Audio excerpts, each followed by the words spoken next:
One of the songs I used to sing, it's a Bob Dylan and the Band song, and many people have done it. It's called You Ain't Going Nowhere.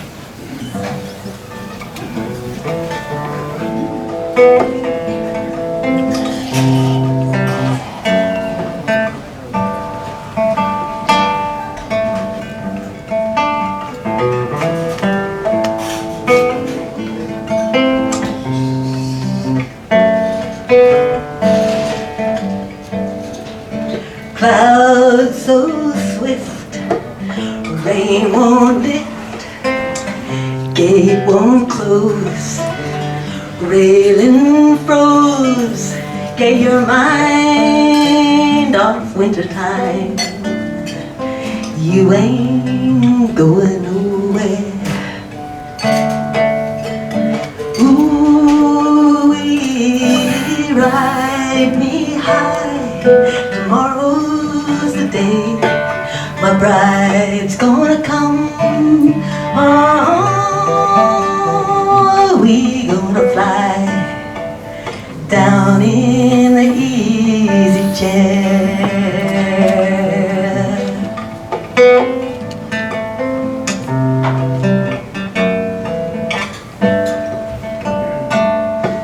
Well, I don't care how many letters they sent. Morning came, and morning went. Pick up your money, pack up your tent. You ain't going nowhere. Ooh, ride me high. Tomorrow's the day my bride's gonna come. Oh, we gonna fly down in the easy chair.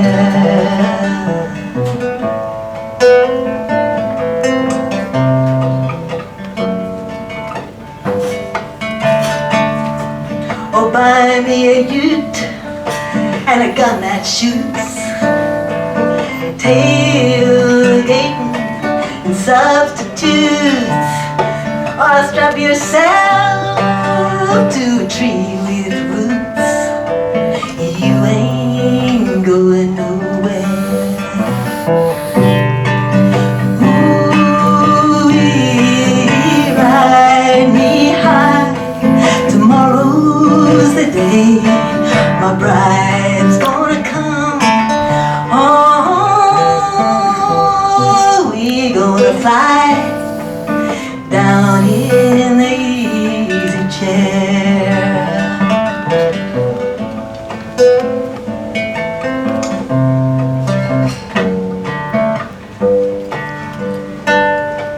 Well, Genghis Khan, you know he could not keep all of his soldiers supplied with sleep.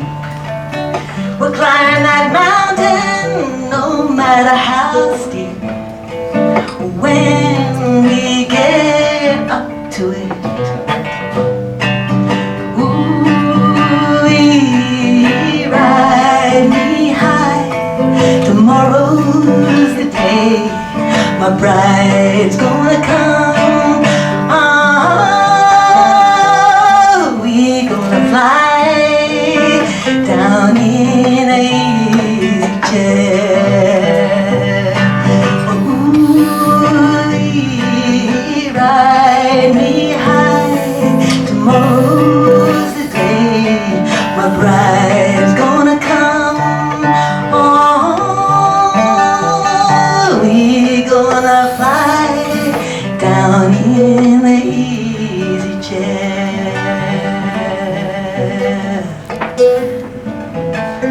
Down in the easy chair. Down in the easy chair.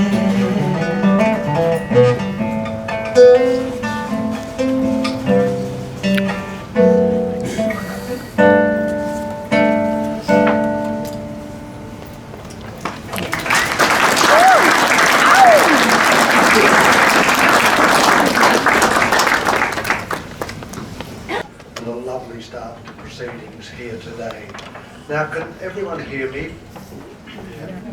Good, good. Now, Chris had two remarkable sons, Jesse and Gus. Can you come up here and we'll hear a few words from you? It just makes me so proud to see you two fellows here.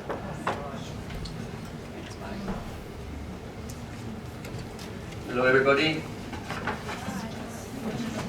Thanks everyone for coming down to remember Dad, the legend that he was in all of our lives. It's not a easy thing to stand up in.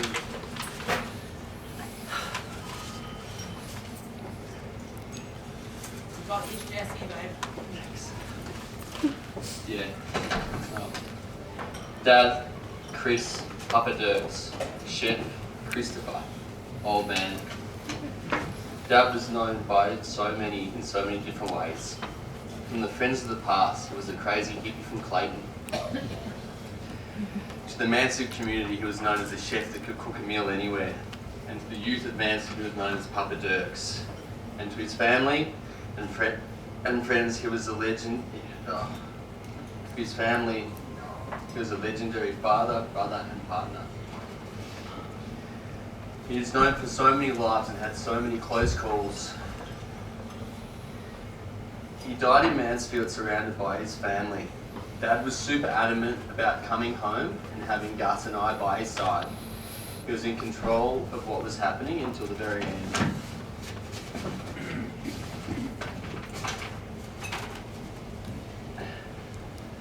Dad, you were such a good man throughout my life, and we were so lucky to have you up until now. I know the last few years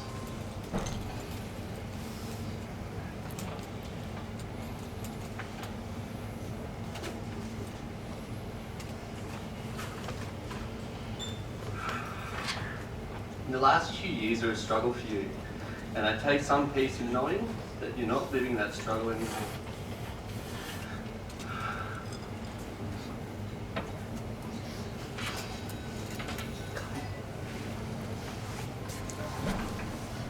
It wasn't always easy, our relationship, but the hurdles that we most constantly crossed were because we were so alike.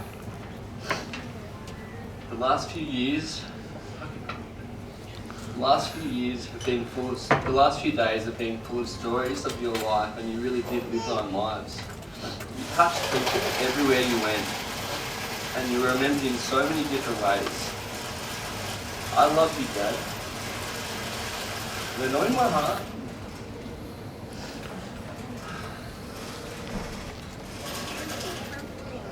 You're listening to Hendrix, frying up a storm, and drinking fine cask wine with water.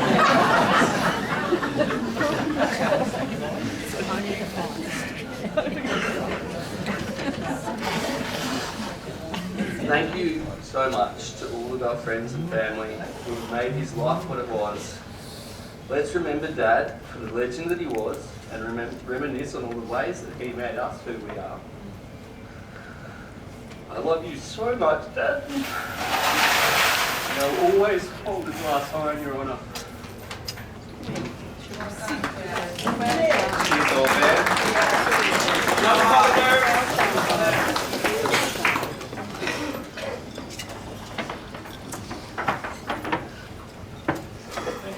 Well done, Jesse. That was. I didn't write anything quite like what Jesse did, but I just took a few notes, and I think I'll just speak to them. And the first was that Dad and I would connect through discussions about nature.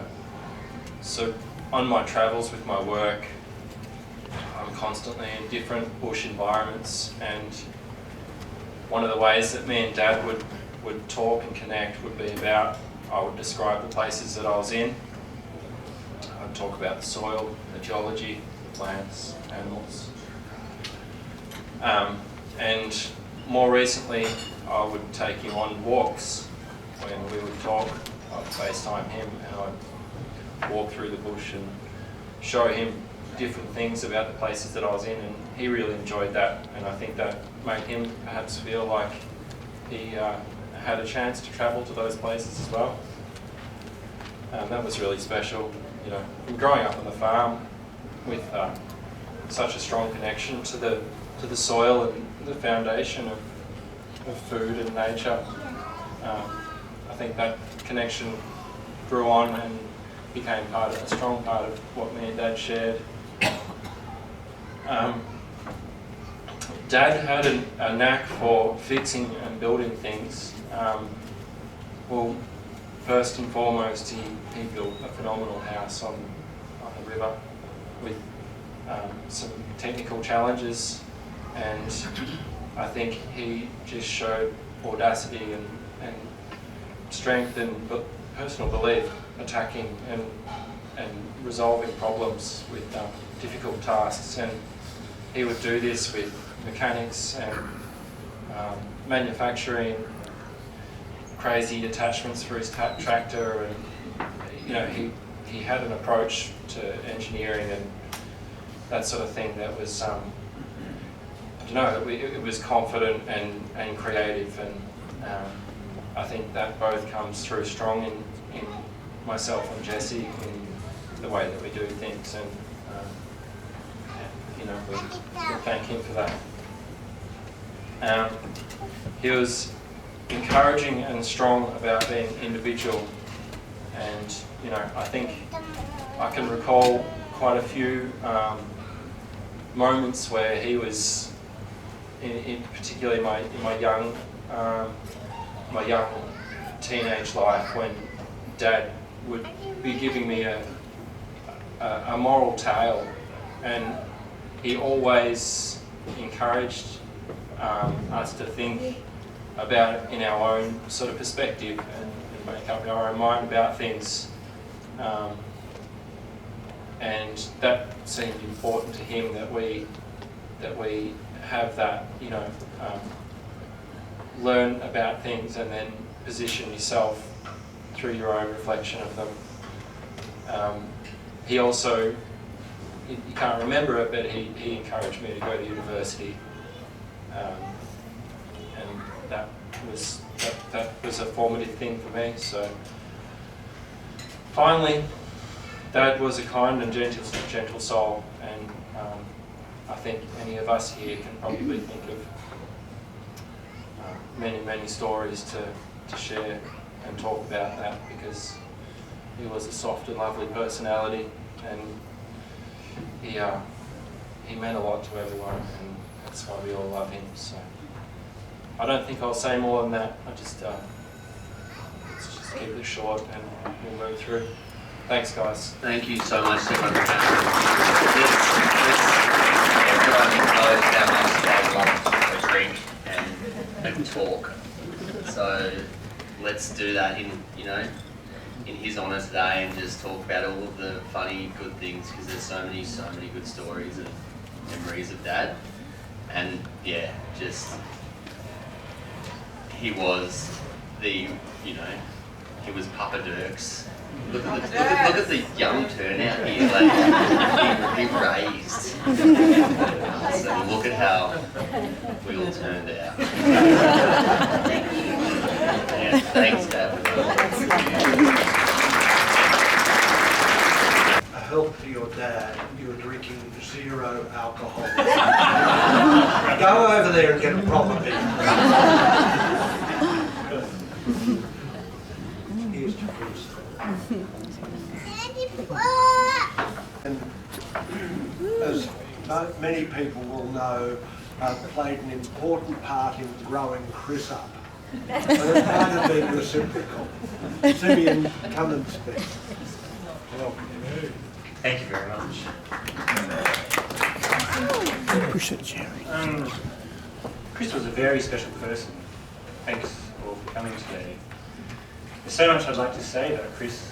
It's kind of hard to know exactly what to say. He was one of the most influential people in my life. And I definitely wouldn't be the person I am today without Chris. As a child, I'd spend many of my school holidays staying with Anne, Chris and the boys out at the farm. And as a city kid, this was the most wonderful and magical place in the whole world. It had everything a city could dream of, and it remains my favourite place. My favourite thing to do at the farm as a kid was to hang out with Chris while he was working. I was always in awe of his strength, his practicality, and his ingenuity. Whether it was harvesting vegetables, driving tractors, discussing organic farming, or collecting firewood. I also have lots of fond memories with Chris helping us to build cubbies in the fairy forest and eating the most delicious strawberries he grew. As an adult, I got to know Chris in other ways. When I was 22, I got a job on the fire crew in Mansfield and moved in with Chris at the farm. I lived on and off with him over the next few years, and we shared many special times together. We'd spend most nights sitting by the potbelly fire, having wonderful long conversations about the world. And he would often reminisce about being a young radical in the 60s and 70s. He told me some truly wild stories. And I hope we get to hear a few of these stories retold later today, maybe tonight. He was much more than a housemate to me. He was a real father figure. And during these wild years of my life, I didn't realise that he was looking out for me and caring for me. I was pushing every boundary that I could. And he kept an eye on me, making sure that I didn't come unstuck. I thank him a lot for that. There are two short stories I'd like to share with you today. The first is a story my mum sent me a few days ago about the first time she met Chris. The story is called Chris's Legs. Mum says the first time she met Chris, she only met his legs. They were sticking out from under a car that he was fixing. She thinks it was a vehicle that was fondly known as the Flying Falcon. It needed Chris's attention often. Along with the legs, there was a voice that said hello to her and announced his name was Chris. He rolled out from under the car and offered her a greasy hand. Mum's introduction to Chris turned out to be one of those key moments in her life, which resulted in two large groups of friends meeting and mingling. She discovered that Chris was sharing a room at the crowded share house in Burundi Road in Caulfield with another guy called Michael Buckley. They were sleeping in little single beds and sharing this small space with a stack of black and white TVs. Some only had sound, some had pictures. But when you turned all the TVs on, it had sound and an image. Other people who were also living in that house at the time was Liz Talbot and Ian Morgans, who also remain lifelong friends with Chris.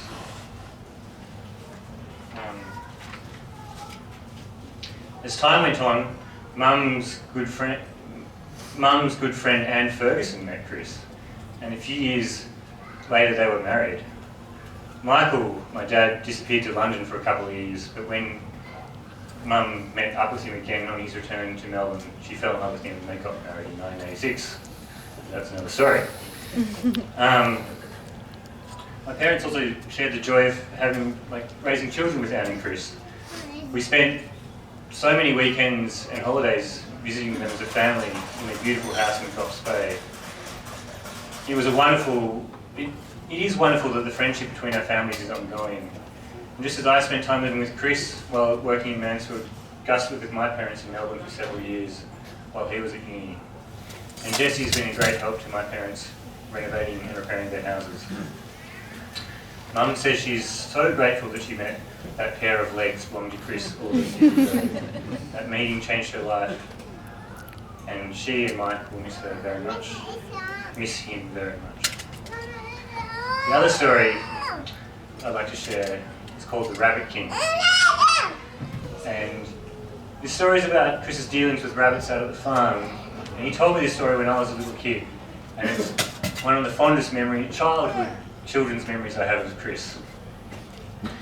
When Chris was growing organic vegetables, he was having great difficulty with rabbits eating his crops.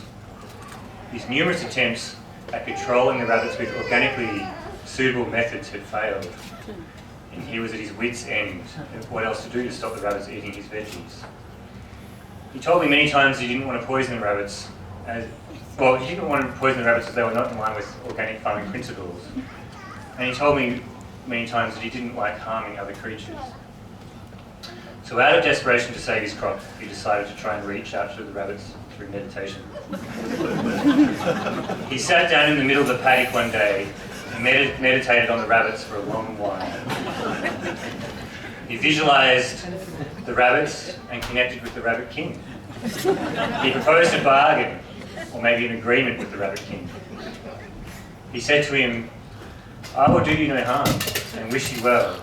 I will give you and all the other rabbits free rein to feed and roam all over the farm, on the condition that you stop eating my veggies that I'm growing on the flat by the river."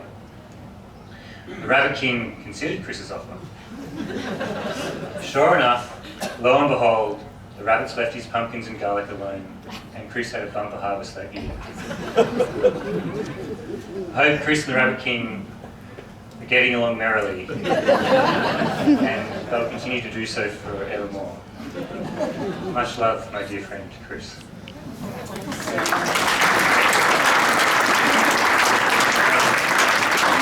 And just one last thing. Gus asked me last night if I could read out a few messages that people posted on the Mansfield Community Facebook page. So I'll just read a couple. Jackie Pollard said, "Sorry to hear such sad news. I will never forget your golden syrup dumplings around the campfire." Chris, condolence to his family, from Jackie and Brian. Phil Conway said, "Sad news. Sorry to hear of a great man passing. His wit and laughter will be sorely missed. Gone to the great course above." Golf course, I assume. Thomas Moritz said, "Fought some organic battles together and catering for the mountain cattlemen. Condolences to the family." Patsy Smiles said, "Rest in peace, Chris. He donated his time and knowledge many times to the Mansfield Hospital Auxiliary Golf Day. He contributed so much to the community." And Jill Matthews Riley said, "So sorry we can't be there to celebrate this fine gentleman and neighbour's life.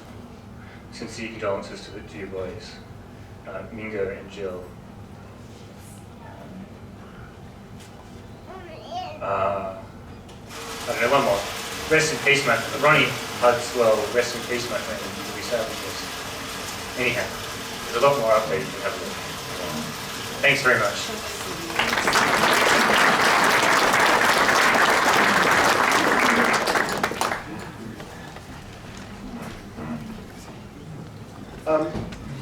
There are a number of values that have been very important in Chris's life, and I'd like now to call on Jack Crawford to come forward.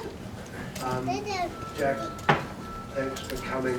We're very sorry, but you mentioned Tim, won't you? Yeah. Good. Jack Crawford, next, Jeremy.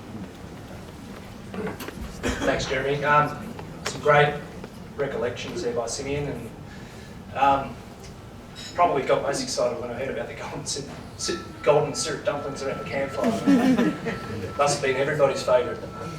Look, I will mention Tim, my dad Tim Crawford, and my mother Kathy Crawford.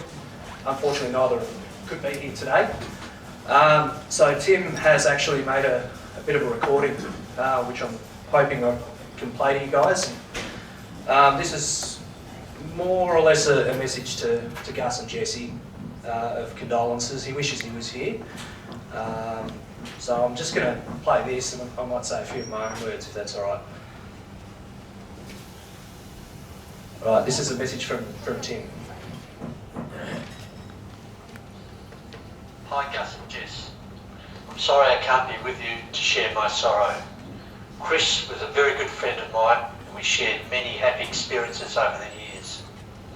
I have very fond memories of working with Chris at Billy T, especially up at Craig's Hut, where many good times were had. He also worked with me when I had my painting business. So many good times with you too, Jack and Ben out at the farm, when Chris He's always a great host. So I hope to catch up with both of you whenever we can organise it. So I'm going to open a home brew beer and drink a toast to Chris now. Cheers for a good life lived. Cheers, Chris. There's your glasses, everyone. Now, they were pretty good mates and spent a lot of good years being good mates and probably got up to their fair share of mischief together. I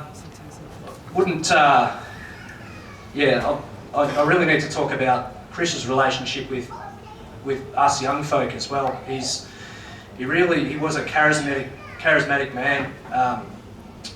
Like all of Gus and Jesse's friends really had a strong connection with Chris. Jesse mentioned that his nickname was Papa Dirks for us. I think that might have been Luke Mitchell, who's here today. He might have coined that nickname, and it's stuck for I guess over 20 years. So, but there was those times out on the farm that are memorable for a lot of us. Times camping out in the old hut up there, and Chris would get home after he was slaving away in a hot kitchen in Mansfield somewhere and come with some goodies for us, maybe some stubbies as well, something to eat, and we just all hang out for maybe a couple of hours before he eventually went back down to the house. But it was that sort of charisma that I guess reflected on all of the young crew, and it's amazing to see so many of our generation here today as well celebrate Chris, not just as a friends of a child of someone that's passed away, but a genuine friend of Chris. So, just one little story. Speaking to Steve Schultz, who was another good friend of ours the other day, I thought it was a bit of a funny story, so I thought I might pass it on. So he was out just hanging out with Gus, I guess, at the farm one day, and they were in Gus's bedroom just hanging around, maybe getting up to not much good. And then Chris happened to barge in and said, what are you two doing? In typical fashion. And anyway, the conversation went on, and like Chris does, sat down, had a bit of a yarn. 20 minutes later, he was still there, and that's the sort of impact that he had on folk like Steve and our young crew. But then as he was leaving, he said to the boys, how many am I bloody expecting for dinner tonight? And he was always a great sort of host, very hospitable, and obviously the whole Durkin family were, but he was a great man, and he's just such a lovely bloke, and he'll be missed. Sorry, I'm rambling on a bit here, but Vale Chris Durkin, and raise a glass.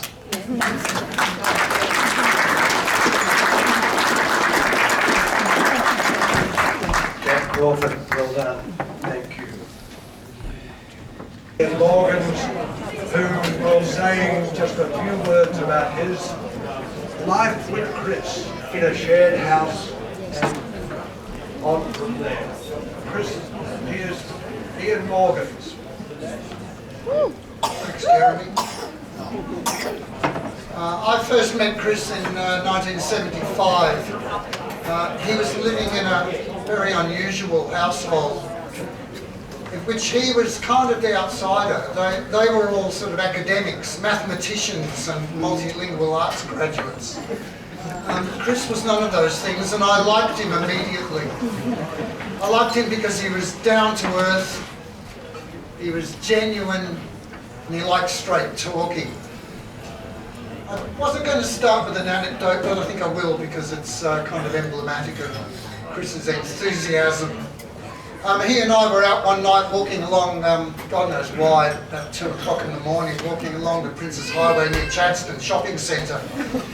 And this bloke got out of the car as we were passing and said, can you give us a push? Can you give it a... battery's flat.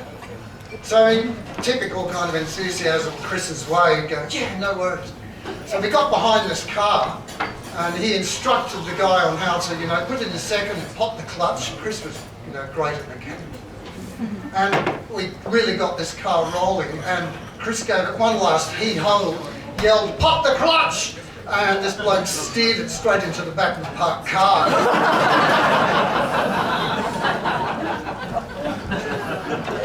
And so I turned to Chris and said, "What now?" And Chris said, "Run for it."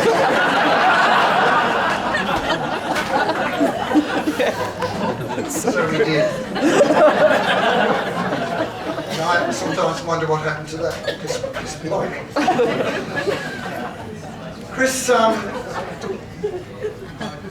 not long after Chris and I met, many of you will know he moved to Mansfield, and they took up residence in an old wooden house on Dr. Rod Bretherton's farm at Goss Bay.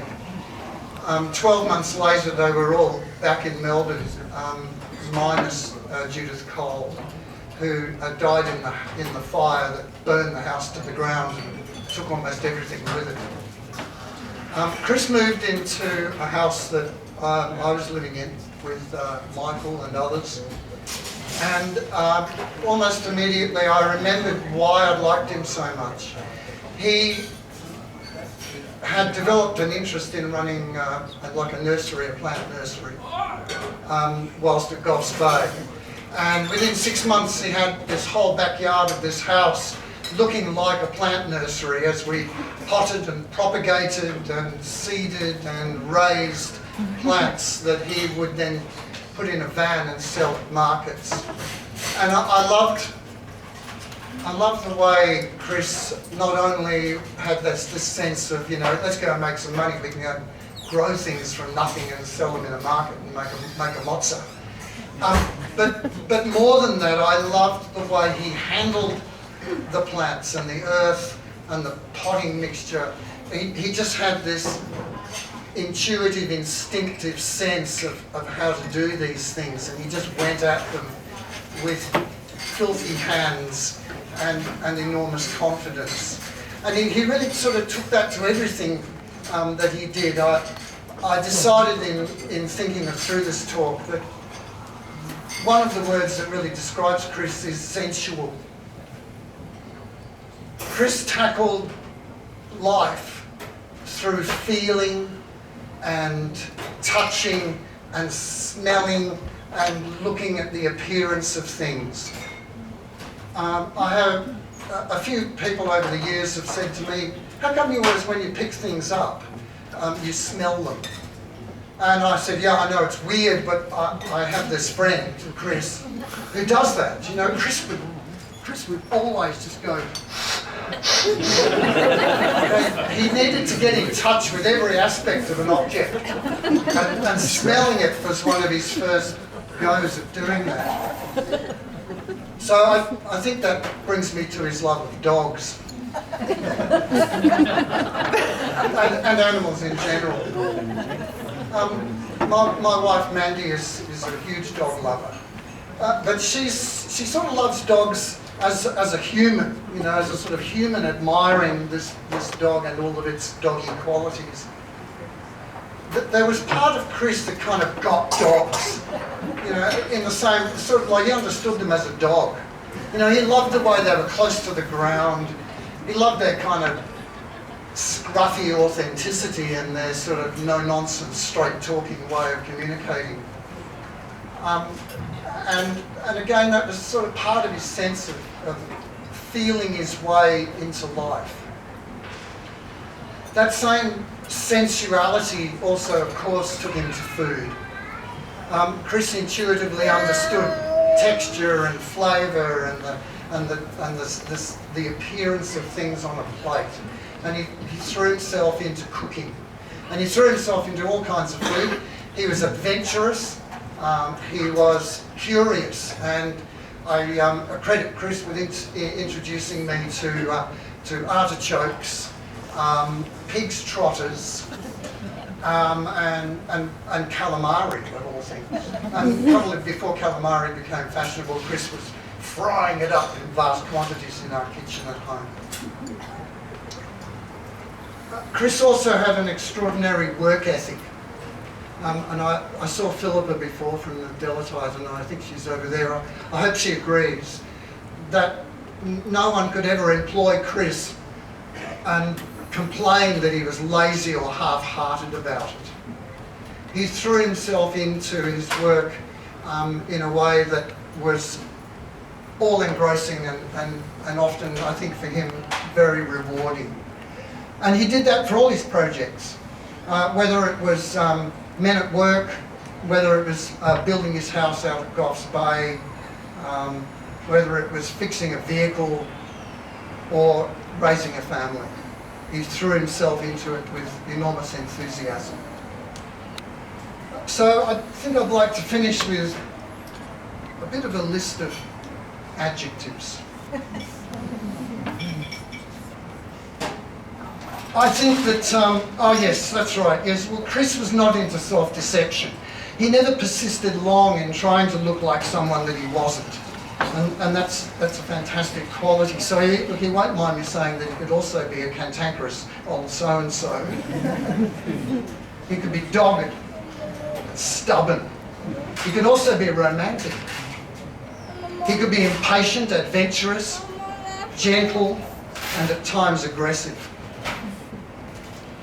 He could actually be easily hurt, and I know from personal experience, found it difficult to forgive when he felt he'd been slighted, because he was very loyal to the things and the people that gave him pleasure.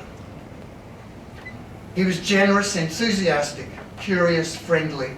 He was a teller of stories and a great keeper of secrets, which is a really interesting combination. He was an excellent citizen, which I think is something to be highly valued.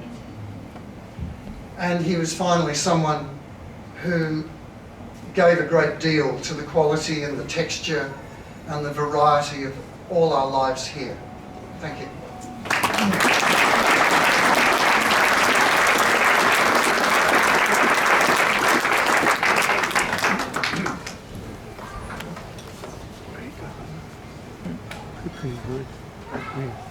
Thanks very much, Ian. That was wonderful again. Russell, Martin and Mary Daly, Chris's sister and Chris's brother-in-law, Carmel's husband Russell and Mary, Chris's sister. Will you come up and say a few words? And I'd like to mention Carmel at this stage, who is not speaking, but Carmel was so kind to me during Chris's last few months and kept me informed, and it was lovely to be so close at that time. Russell, would you like to speak first, or will Mary? Or are you speaking together? Thanks, Jerry. Look, firstly I'd like to thank Kai for her welcome and acknowledgement of country. Quite appreciated that. Look, last Saturday night I started writing some words just in my head, and for the next several days they kept going round and round in my head, so I eventually put it on paper. I know it's old school, but just one page. Chris was a very special brother-in-law, and because my sister and other brother-in-law around here, I can happily say he was my favourite brother-in-law. I'm safe on that one. When I first met Chris, early, probably 1976, at his folks' home in Clayton, he seemed to be a pretty relaxed, easygoing sort of guy. Could drop by to see the family at the family home. Now this was a home where you got the full package, loud and lively, mainly his mother. Very welcoming, and not just the immediate family in the package. You got their friends, their relatives, their neighbours, people dropping by, you name it, you became part of the group. Chris became my official brother-in-law in 1979 when Carmel and I were married on the front lawn of the family home in Clayton. Chris did the photography on the day. We never did find out what happened to the negatives. Over the years we watched the Chris's family evolve at Goffs Bay, saw the house there, the mountains and over the teletype being built. We camped on the ridges of the property, bunked in the tent hut with the spiders, Carmel's still scared and scared by that experience. We swam in the river, enjoyed the company and watched our families grow. We spent various Christmases on the farm, brought out our family, friends to stay there and visited over the years. Chris was continuing the family tradition of being very welcoming and always sharing. On the odd occasion we helped Chris with a catering job, and it was quite an eye-opener to see him work and direct the team in some very trying and very rustic conditions. We all just got on and did it. Others will talk about the lives and adventures of Chris, and there were many lives. It was a life lived large. We know this is way too early to say catch you later, but here was a guy who did a lot, tried a lot and fitted in a lot. The last couple of years were a struggle for Chris, and it was a bit sad, not really fair to see a bloke going through this. But there was an acceptance and no real complaint, apart from having to give up golf, which had become quite a joy for him in his too few short years of retirement here in Mansfield. During the COVID period, all of the Durkin siblings shared video chats almost every week, which is probably more contact than they had had for a long time. And I just stood back and watched. It was great to see. Now I want to acknowledge the work that both Jesse and Gus had put in to make their dad comfortable in the last couple of years here in Mansfield before they embarked on their own adventures. And gee, I wonder where they got that trait from. We've met some good neighbours that Chris has here in Mansfield. Evan Dennis on one side, Michelle on the other, Dan looked after the dog. There's some good folk and many others around town that who always seem to have an eye out for Chris. In the last few months when we got up to Mansfield and some of the weeks he spent with us in Melbourne, it was phone call after phone call, friends dropping in. This was a bloke who was well known and loved. When it was really time to say goodbye, it was marvellous to see the care and concern from the hospitals both here in Mansfield and Wangaratta. Finally coming back to Mansfield, Chris was farewelled by both his boys, Gus and Jess, Anne, who remained a very caring friend, sisters Carmel, Mary and myself. It was an honour to be there. The one really sad thing about it was Manuka, the dog, the only person who wasn't there to say goodbye. I really want to acknowledge the efforts of Gus getting back from Norway and Jess from northern New South Wales. It was a very fitting farewell. So, look, thanks Chris for being in our lives and such a good friend. Thanks, mate.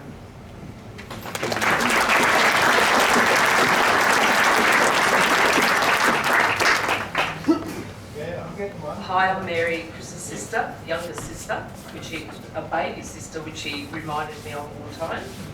So I've just jotted down a couple of things here. That names I called my brother from day dot was Christopher Baba.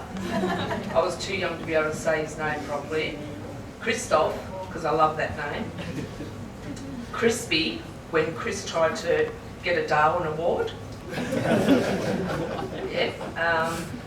I won't elaborate on that at the moment. Now, next, there's one story that I've written down here, which I've since found out there's a lot more to the story.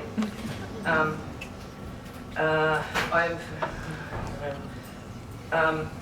forever grateful of the love Chris and Anne had for my daughter and the care they took of her. Chris told me a story of when he was working on a fence, which he wasn't, maybe 40 or more years ago. He had Kylie with him. All of a sudden, he heard voices telling him not to move. It was the police, which I've since found out is a lot longer, this story. Chris wasn't the man they were looking for, but he did look like Ned Kelly, I reckon, at the time. Countless other memories, moments and years spent with Chris, too many to mention. He could be a grumpy, youngish man at times, though catch a mate. Yeah.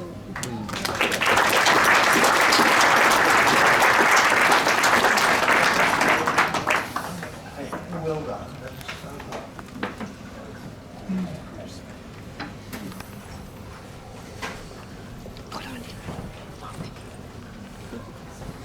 Now, friends of Chris, the Ferguson family have been seminal in the life of Chris Durkin, seminal in the life of the children, and we are blessed to have Andy, Lindy to speak, and we have Pete and his daughters Leah and Camille to sing the closing song. So welcome. Lindy, do you want to speak first? I think that would be appropriate. Perhaps I should, because it's probably way too long for this point in the proceedings. So I'll try not to rush, but let's see how we go. I believe in acknowledging our own ancestors as Indigenous people do.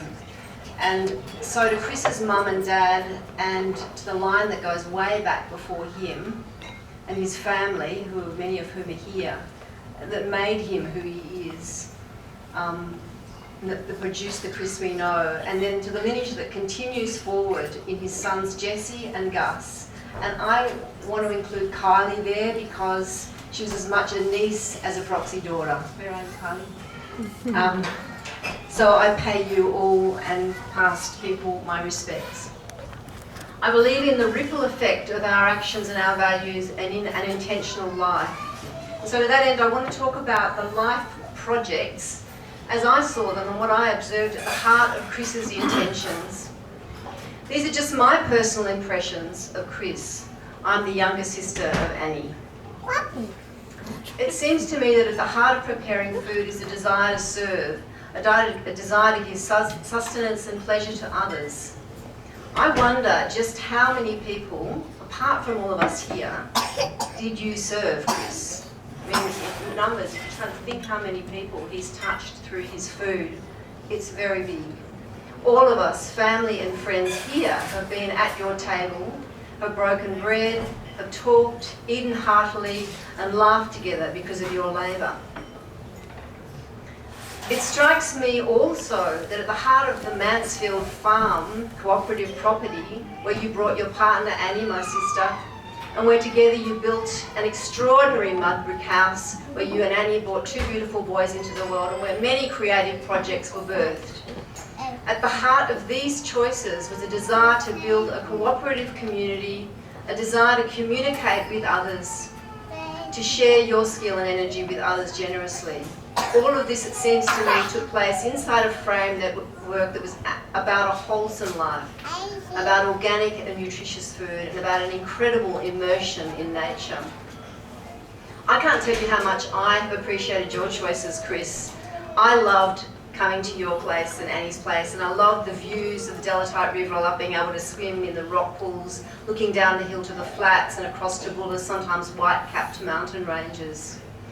This life you created with Annie and for your kids was rich and exciting, and on a daily basis they could step outside and be absorbed into nature, where bird life and snakes and roos and wombats and deers, a mountain, a dam, a flat and a river were their play space. Your plan and phenomenal energy and hard work allowed this to happen. As far back as I can remember, Christo, that's what we called him, you had a project on the boil, so to speak. I remember going across to Monash University kitchen from Rusden back in might have been 78 or 79. The Monash kitchen seemed to be a massive space, milling with hippie students and a very vegetarian fare, and you with a beard and long hair. My memory says you had a dirty white tea towel hanging on your apron, and a very well-worn apron, holding court, shouting commands, flinging tea towels and tap dancing like a whip-crapping gunslinger amongst steam, chickpeas, pumpkins and pots. And though you immersed yourself amongst these hippies and students, I suspected you were probably never a real hippie. You were something else, Chris. You were really something else. I heard you were the prospective partner of my sister, so I checked you out. There in the middle of a culinary storm of cabbage rolls and all manner of fabulous foodie stuff, you were in your power. Together, you and Annie always impressed me as a formidable team. It was really out there. For me, you know, a long way out there. You're a long way away, but to see you creating your own mud bricks, I remember you both, clay through hands and hair, and this time mud aprons, wheelbarrows, sluices, spades, sun, and Annie's very round tummy, where I suspect baby Angus discovered his love of wild rides, dirt and mud. Below the green of the flat was a beautiful Delatite river, above the blue sky, beyond the whitecaps of Mount Buller. Again, so much hard work and so much beauty. And arriving amongst all of that intense energy and creativity and nature, another baby, 3 years later, Jessie.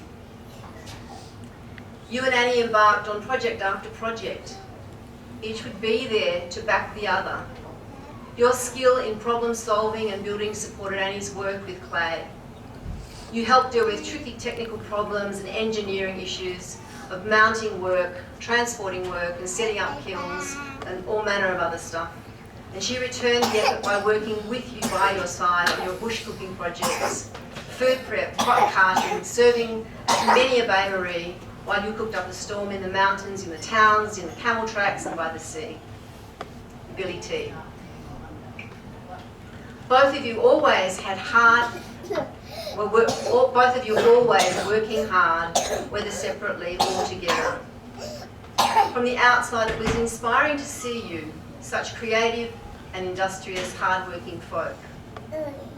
And then, in quiet moments, I remember sitting with you, talking one-on-one, a much softer, gentler, listening you, giving attention, showing interest in the person to whom you were talking.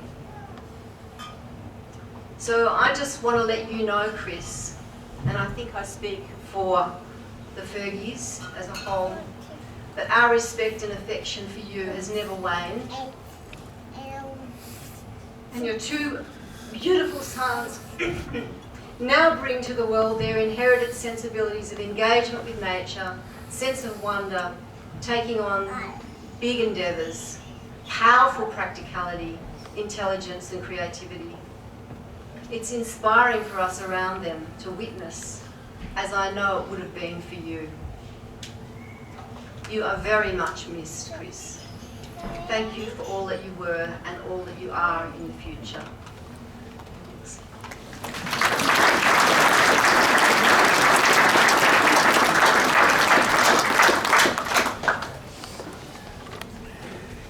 Okay.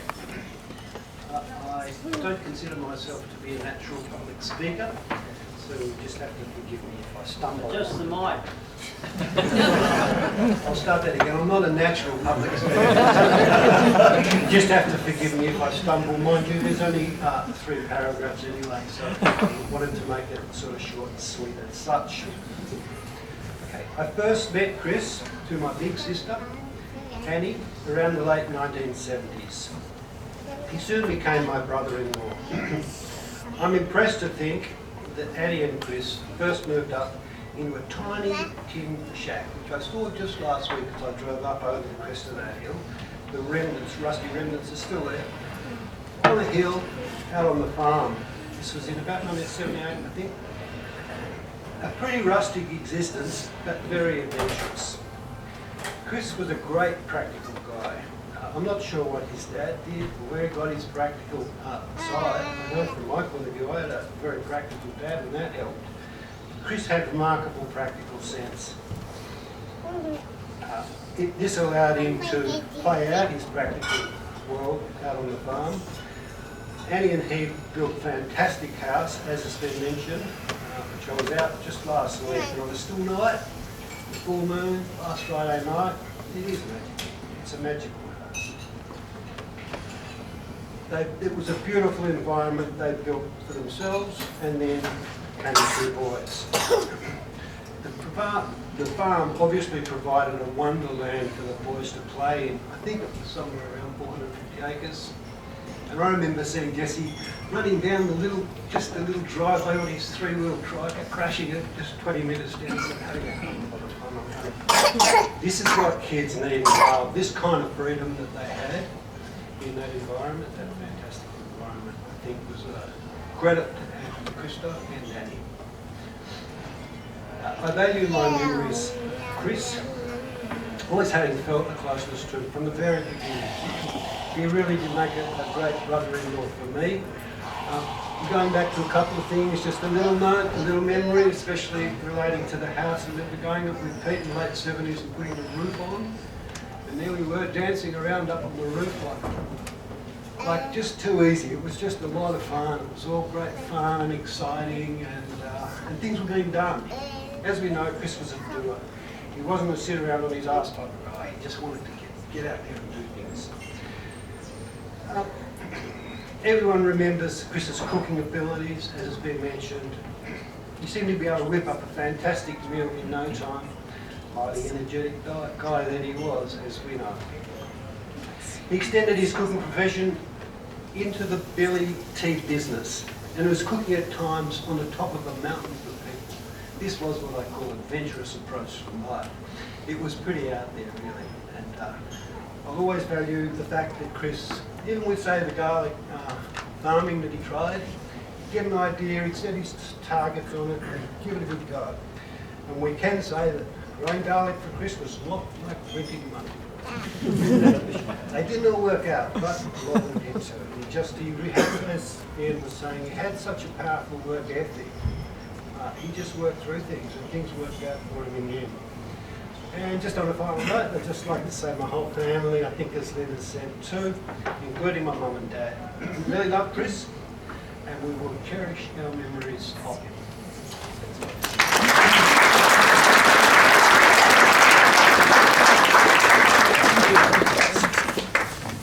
Thanks, Andy. Now, we're going to call Camille and Leah and Pete to do a wonderful song that they have chosen to see Chris off. And look, it's been wonderful for me to, and I feel very privileged and blessed to have been part of this. It's been, thank you Gus, thank you Jesse for inviting me to be here. He's been a really extraordinary friend of mine. Everyone, feel free to sing along as well.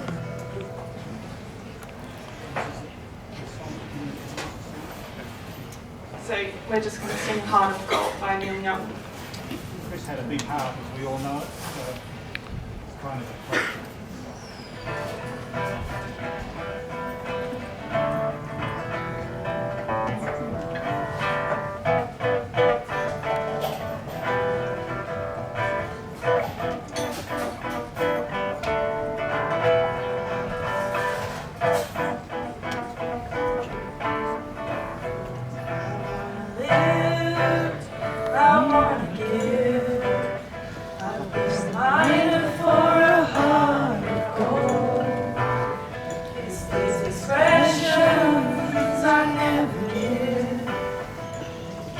Searching for a heart of gold.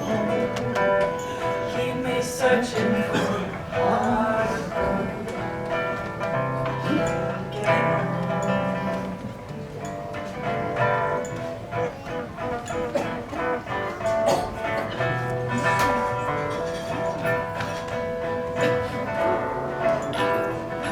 To Hollywood, I've been to Redwood. The ocean for a heart of gold. My mind is such a fine line. You keep me searching for a heart of gold. Keep me searching for a heart of gold. Being a miner for a heart of gold. Keep me searching for a heart of gold.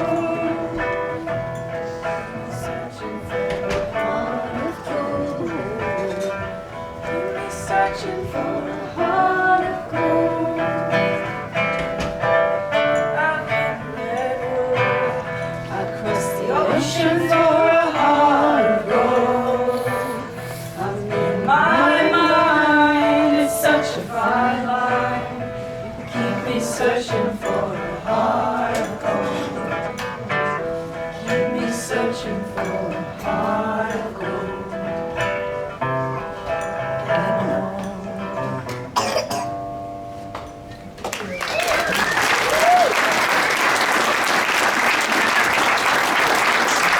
Well, thank you so much for that heart of gold that is Chris. Now, we've heard a lot of stories of Chris and his life and the people who've meant so much. But I think there's a rich vein of stories here amongst everyone here. And I invite you all to fill your glasses again and tell those stories to your friends and to everyone else that's here. Chris Durkin, bon voyage.